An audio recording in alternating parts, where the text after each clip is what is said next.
Hello दोस्तों, कैसे हो आप लोग। तो जैसा कि आप सबको पता है कि हमने शुरू की है खाकी सीरीज, जिसमें हम कर रहे हैं जीके के मोस्ट इम्पॉर्टेंट क्वेश्चंस। इसमें हम प्रीवियस ईयर क्वेश्चंस भी कवर करेंगे और साथ साथ और भी क्वेश्चंस कवर करेंगे जो आपके आने वाले एग्ज़ाम के लिए काफ़ी इंपॉर्टेंट होंगे। तो चलिए शुरू करते हैं आज का सेशन।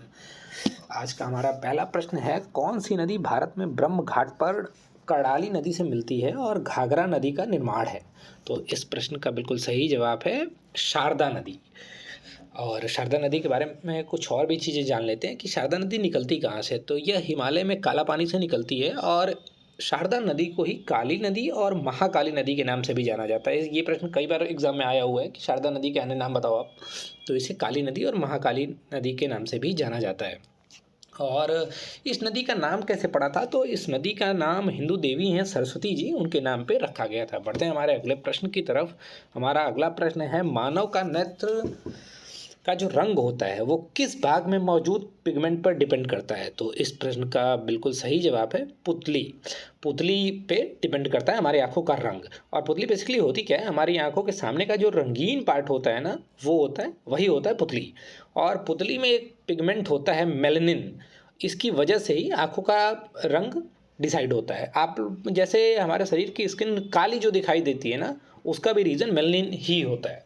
बढ़ते हैं हमारे अगले प्रश्न की तरफ। हमारा अगला प्रश्न है, केंद्रीय विश्वविद्यालय बाबा साहब भीमराव अंबेडकर विश्वविद्यालय विद्या विहार किस शहर में स्थित है। तो इस प्रश्न का सही जवाब है लखनऊ में। हमारे उत्तर प्रदेश की राजधानी है लखनऊ, यहाँ ये केंद्रीय विश्वविद्यालय स्थित है। और इस विश्वविद्यालय के बारे में कुछ और चीज़ें जान लेते हैं कि इसकी स्थापना जो हुई थी वो संसद द्वारा एक अधिनियम पारित हुआ था, उसके बाद इसकी स्थापना हुई थी। और इसकी स्थापना 1996 में हुई थी।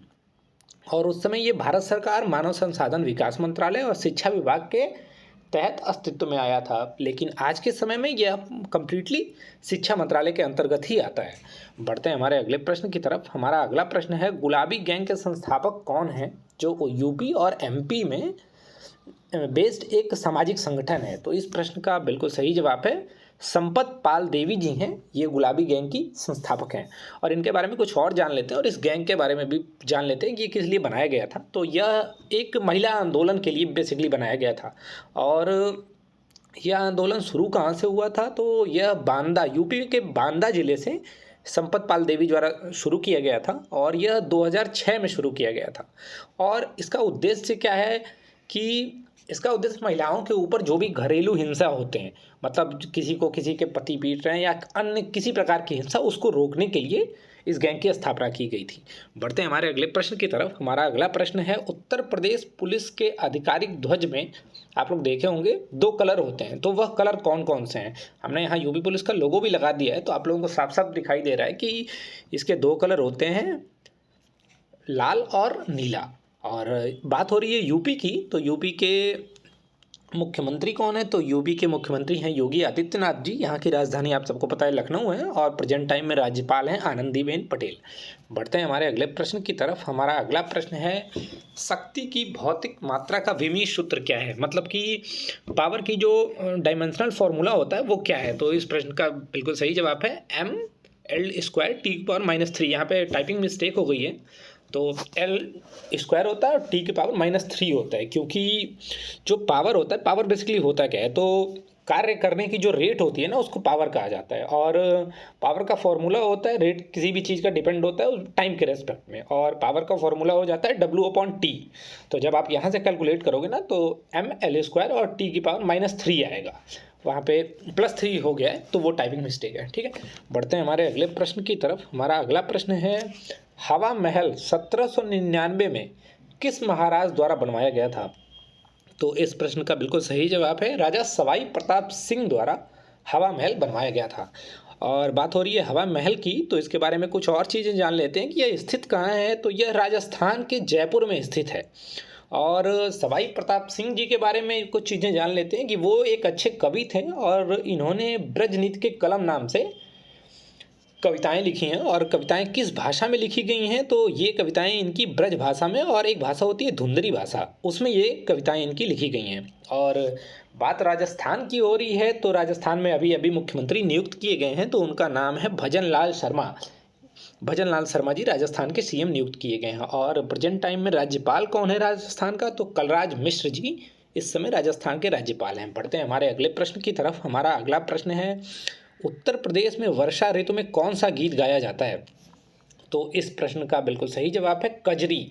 कजरी उत्तर प्रदेश का एक प्रमुख गीत है जो वर्षा ऋतु में गाया जाता है।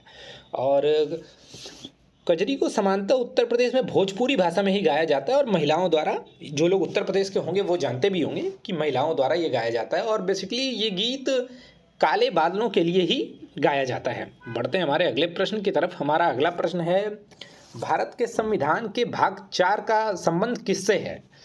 तो बेसिकली ये पूछना चाह रहा है कि भारत के संविधान के पार्ट 4 में क्या बताया गया है। तो भाग जो हमारा 4 है उसमें राज्य के नीति निर्देशक तत्व बताए गए हैं।